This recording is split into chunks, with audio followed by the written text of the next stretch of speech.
सोलापूर शहरातील होडगी येथील विमानतळाचा प्रश्न गेल्या अनेक वर्षांपासून प्रलंबित आहे। काही महिन्यांपूर्वीच या विमानतळाचं नूतनीकरण करण्यात आलं आणि पंतप्रधान नरेंद्र मोदी यांच्या हस्ते त्याचं लोकार्पण देखील करण्यात आलेलं आहे। त्यानंतर सोलापुरातून विमानसेवा लवकर सुरू होईल अशी अपेक्षा होती, मात्र अद्याप कोणत्याही प्रकारची सेवा सुरू झालेली नाही।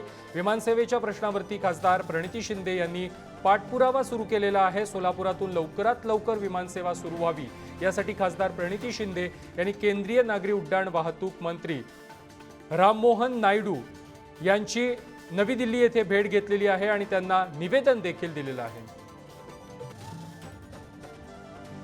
सोलापूर विमानतळाचा प्रश्न अजून देखील प्रलंबित आहे। काही दिवसांपूर्वी सोलापूर विमानतळाचे नूतनीकरण झाले आणि पंतप्रधान नरेंद्र मोदी यांच्या हस्ते लोकार्पण देखील झाले। आपण पाहू शकता सोलापूर विमानतळाच्या माध्यमातून सोलापूरकरांना विमानसेवा सुरू व्हावी हीच अपेक्षा सोलापूरकरांची होती, मात्र त्यानंतर विमानसेवा जी आहे ती लवकरात लवकर सुरू होईल अशी अपेक्षा सोलापूरकरांना असतानाच सोलापूर प्राधिकरणाने जे आहे विमान कंपन्यांशी बोलणी देखील केली होती।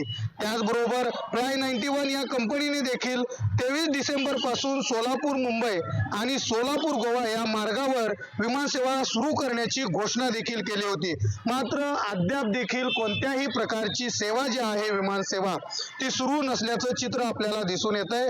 खासदार प्रणिती शिंदे यांनी पाठपुरवठा करतानाचं चित्र दिसतंय। त्यांनी दिल्ली या ठिकाणी केंद्रीय नागरी विमान वाहतूक मंत्री राममोहन नायडू यांना दिल्ली या ठिकाणी निवेदन दिले।